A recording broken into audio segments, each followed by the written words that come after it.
Hi guys, I'm Liv and today we are doing my October what I've read wrap up and my November TBR. Throughout October I've read a grand total of 16 books, and yes, I'm in this jumper again because I'm obsessed with this jumper. Let's go through the books that I've read. I had quite a few 5 stars this month, which I'm very happy about. I love getting a 5-star month. Yeah. First book I read of this month was Ignite Me, which I gave a 4.75. This book is in the Shatter Me series by Tahereh and Mafi. I adored this book. This book followed Aaron Warner and Juliet, Kenji, and we got perspectives from both. I think it was Juliet and Aaron. I'm not too sure. I think it was though. I think it's Juliet and Aaron. But we saw the connection between Juliet and Aaron, and we saw why people on TikTok are obsessed with Aaron and Juliet, considering the first 2 books we basically get nothing between them. It's more of like a hatred, and then this book is like fire. Next book I read was Restore Me, which is another 4.75, which is another one in the Shatter Me series. It's pretty hard to talk about the Shatter Me series without like spoiling things, but again, this was like an action book. This was more about Juliet, like leading like a revolution. The next book though was Defy Me, and this book was a 5-star. So this book we followed 3 point of view. We followed Kenji, Aaron, and Juliet. We saw the truth. So this book was the book of secrets. This book is the book of secrets being revealed and the truth coming out about who Aaron Warner, that's the same person, who Aaron and Juliet really are. The truth of like how much they actually know each other, and we get loads of information on like mind washing. Juliet's sister that we never hear about follows on from the cliffhanger that we see in Restore Me, which I hate cliffhangers, but this book doesn't end on a cliffhanger, which I loved, and we get the full circle of like the action scenes and the saving somebody, and then an actual conclusion to this book, which was necessary. And lastly, I read Imagine Me, which I gave a 4.5 because I did enjoy it. It was a bit of a lengthy one, but there was bits and pieces that I wasn't quite into, but I did enjoy the ending of the series overall. So moving on to the books I can fully explain. The Wrath by Huang. This book followed on from the Twisted books, so we followed Dante, Russo, and Vivian. Vivian and Dante are in this like arranged marriage that's been created by Vivian's dad, who is holding his blackmail over Dante's head, and it's sort of a enemies to lovers and forced proximity, forced relationship. So Dante and Vivian really don't like each other at first. Tension is there, the tension is hot. Start to like each other, and you see Dante start to get protective of her. The spice is hot. It's a good book. I did enjoy. This book I gave a 4-star, and that might sound quite low considering the other books I gave such high scores. This book, as much as I did enjoy it, the plot line was a bit too cliche. It was too generic for me to give it anything higher, and I just couldn't help but think, yeah, it was decent, but the plot line I kind of guessed it, so 4-star. Next read King of Pride, which is also by Huang, and I gave this one a 4.25. So this one we follow, I think the main character is called Kai, and we follow, oh my goodness, what's her name? I don't remember the girl character's name, but we follow, again, it's a dual perspective just like King of Wrath was. And in this book, our main character is our girl, and she is a bartender working in this club that only like the highest of like the elites get into, and it's a club that Dante's also into, and Kai is in. She meets this guy who she already knows about and always has like a little bit of a spark with him, a bit of cheeky banter. Forbidden love because people who work at the bar are not meant to date people like members. It's forbidden. So there's a big story. It's really good. I really enjoyed it, and we see Kai going for the family business, trying to take it over. It was a really decent book. I really enjoyed it thoroughly. I just want a 4.25. I found the story a little bit less generic than the first one, and I don't mind a generic story. Like, I still gave it a 4, The King of Wrath, but you know, sometimes, you know, just because I gave it a 4 doesn't mean I didn't like it, but I can't warrant giving it anything higher because the story is a little bit too generic. This one, the story wasn't as generic. I couldn't give it any more than 4.25. Next book I read, I adored. So the next books are all from the Chestnut Springs series by Elsie. The first book I read was Flawless, and this was a 4.5. This story is between Rhett and Summer, and it's a cowboy romance, grumpy sunshine sort of storyline. It's forced proximity, one bed trope, and They both don't like each other, but there is a spark there. I also would say it's workplace romance because she is working for her dad, looking after him and like babysitting him. So our main character Summer is looking after Rhett, making sure he doesn't get into any trouble because he is a famous cowboy, a bull rider, and he's got himself into a bit of hot water proximity, and he's grumpy to her, and his walls get brought down, and it's really, really good. I really enjoyed it. The bit that made this a 4.5 for me, there's an ex-boyfriend in it who is actually a jerk, and the reasoning for him being a bad person was a legitimate reason. So like things like that just made it a 4.5 for me. Also, I enjoyed the family aspect of Rhett's family, but I did do a video on this one, which was reading the entire Chestnut Springs series. Next I read Heartless, which is about Willa and Cade. I gave this one a 4.25 simply because I didn't like the final trope we saw at the end, but I can't reveal that because it was like a shock ending. Book followed, as I said, Cade and Willa, and Willa is Cade's babysitter for his child. He's a single parent, so it's a single parent, single dad trope, and also age gap. Willa is 13 years younger than Cade, and yeah, he's a very grumpy guy, and it is definitely like grumpy to everyone else but her. Like, he's a soft spot for her. I did like this book and I gave it a 4.25. Enjoyed the son, Luke. I thought he was really, really sweet. I loved so many aspects of this, but as I said, the ending of it just like, I had to drop it down a bit because the ending, I just didn't like the trope. The next book was Powerless. This book we watched Jasper and Sloane. This book is Childhood Friends to Lovers. As everyone knows, I adore that trope. It is brilliant. Sloane is getting married in the first chapter to somebody. It's an arranged marriage that her dad has made, and she doesn't want to be in this arranged marriage. The guy she's actually marrying is horrible, and Jasper helps her run away. She is staying with Jasper, and their spark that's always been there since they were children is clearly still there, and she's not afraid to like push the bar a little bit when she's talking to him and be flirty with him and make remarks that she probably shouldn't because the sexual tension that is hot. The way that these two like start their romance, I adored, and the way that the truth came out about why they were not together when they were younger, I really loved that coming out.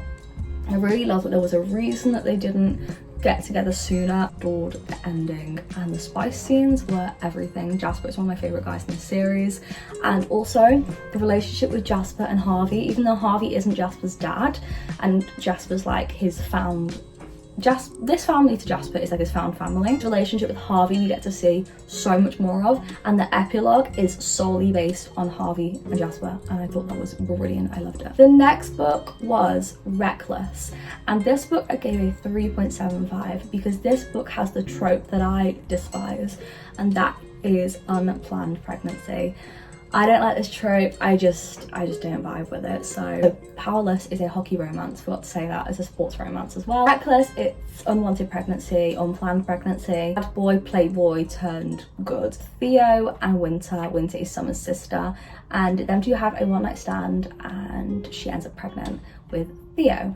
Theo doesn't find out about this until a year later, and we have a massive time jump, and he is realising he's missed out on a massive chunk of his daughter's life, and he's trying to get back all the time he can with her and make the most of what he has left to experience of her early days of being born. First year really of being born, because he's missed out on so much. Theo and Winter, for me, I liked their relationship, but I didn't like Theo as a character. I also didn't like Winter. They're like my least favourite, so I just gave it a 3.75. Next and last Chestnut Springs book I read was the most recent one that came out, which is Hopeless, and this one we follow Beau and Bailey, I think, and I loved them together. They were brilliant. So she was from a family who are known as like criminals and bad people, and so everyone expects her to be exactly the same.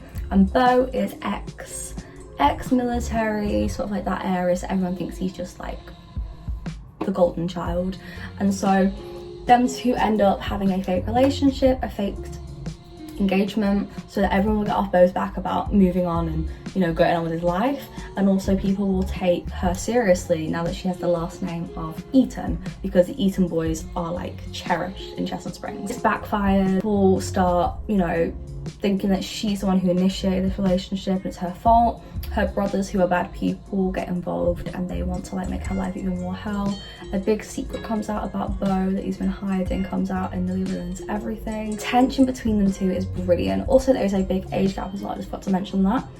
I honestly really love this book and I give it a 4.75. The big thing about this book is, as much as like in other books when they tease each other like with saucy remarks, they each are like, oh no, but in this book it was like, yeah, okay, she was up for everything and he was the one who had to turn it down because he was like, no, I'm taking advantage of the situation. I will say that it's definitely open for more books to be made. Like, they didn't officially end the series like they did with the Twisted. Yeah, I enjoyed it. Better Than the Movies by Lynn was a book which is a rom-com. So this book, we follow our main character and she is basically a hopeless romantic. She has grown up watching films like Bridget Jones, 10 Things I Hate About You, Love Actually, that sort of vibe. And she has her next door neighbour who is called Wesley, and they do not get on. More of like a frenemy sort of situation. So he's always been her neighbour, they've always known each other since they were children, and he always like fights up at the parking space in front of their houses. One day, Michael, one of their childhood friends, comes back from where he lives in a different part of the world. Her heart is thumping for him and she is like, oh my god, I've always been in love with him. And so she asks Wes to help her get the guy. So it's like a big story of them trying to come up with plans and stuff to try and get the guy, and it's so funny and I've never laughed so much at a book in my life. I just found it really sweet, but pretty soon, because of the close proximity between them, maybe Wesley's feelings aren't exactly friendly anymore, and maybe her feelings towards Wes aren't friendly anymore. But it's set in high school, but it's honestly like a mix-up of like Angus Dogs with Perfect Snogging meets like Bridget Jones. The tropes mentioned are childhood friends to lovers and frenemies to lovers. I really loved it so much, and I adore this book. Next book I read was Lassoed Into Love, which is by Rachael Eliker. I gave this book a 3. To me, this was a rom-com, and to me it was a little bit too slow. For a book that's about 200 or so pages, it was quite slow. Not loads happened, a bit of a doozy one. So this one, a famous guy ends up basically living at his friend's ranch, trying to get away from stupid stuff he's done in the media, and he wants to get away from the paparazzi. And he bumps into the farm girl who lives nearby, and she instantly does not like him. It's then revealed pretty soon on that they used to be friends when they were children, and he basically forgot about her. She's hated him since, and when she sees him and he doesn't recognise her, it's just like a kick in the teeth. Next book I read was Magnolia Parks, which is written by Jessica Hastings. Jessa Hastings. I found Magnolia Parks to be a bit too toxic for me. So Magnolia Parks is set in England, and it's around like these socialites who are sort of kids from people who are like fashion designers sort of thing.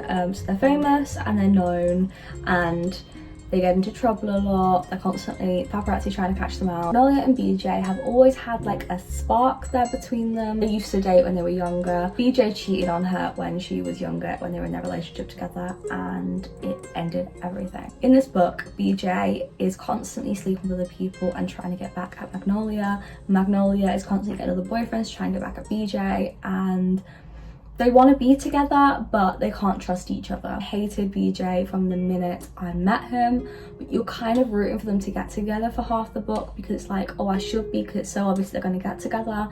But the ending shocked me, and also BJ's just not a likable character. I just felt he was such a toxic person. But Magnolia also wasn't the best character, but I didn't like how Magnolia was being made out to also be an issue in the relationship, that she wouldn't drop the fact that he cheated on her ages ago. But that one I gave a 4, and you know, it wasn't the best, but it did hook me. It really wasn't the best, honestly. Next I read Things You Hide from the Light by Lucy Score. This book I gave a 5-star. So this one we follow Lena and Nash, and Lena and Nash are friends to enemies to lovers. They end up having this sort of like friendship where, you know, they rely on each other and they tell each other things. They're very close, and then a secret comes out about Lena's job, about what she truly is in Knock 'em Out for, and it ruins everything. So Nash is still recovering from what happened to him in Things Never Got Over, and he was in a shootout and he's never recovered. He's never felt like he could protect people on the police force anymore, or himself, or anybody he gets in a relationship with. He's a broken person, and she is a thrill seeker. She nearly died when she was younger, and ever since then she's always wanted to take risks in her life, whether that's, you know, getting a really intense job or just like risking things, risking it. She is one of those types of people who just is a daredevil. Yeah, it's really good. The spice is spicy, it's everything. And also with this book we saw so much more of the other characters. So we saw more of Sloane and Naomi and Lena's relationship. We also saw more of the guys, so Knox, Lucien and Nash, and there's just so many more characters that we ended up getting to see more of, so you got more invested in the Knock 'Em Out series. It sets up the third book perfectly with Sloane and Lucien, and their hatred for each other, oh my god, it was just really heightened in this book. I really enjoyed this book. I thought it was really good, and I loved the whole thing because it wasn't just a romance, there was like another plot alongside the romance, which I appreciated immensely. The final book I read was the MindF series by St. Abbey. Oh my god, this book. I read this book and Magnolia Parks and Those Who Hide from the Light when I did my reading Sarah's 5-star reads, and this book, oh my god, I love this book. So this book is a 5-part book series, but I just call it one book because each part is like 200 pages max. It's all this book. So this book follows the character Lana, and Lana is a killer. She kills and tortures people who wronged her when a traumatic event happens to her and her brother Marcus when they were younger, and an entire village wanted to keep this secret that had happened to them. And it's really brutal and a load of essay, and it's a very, very brutal book.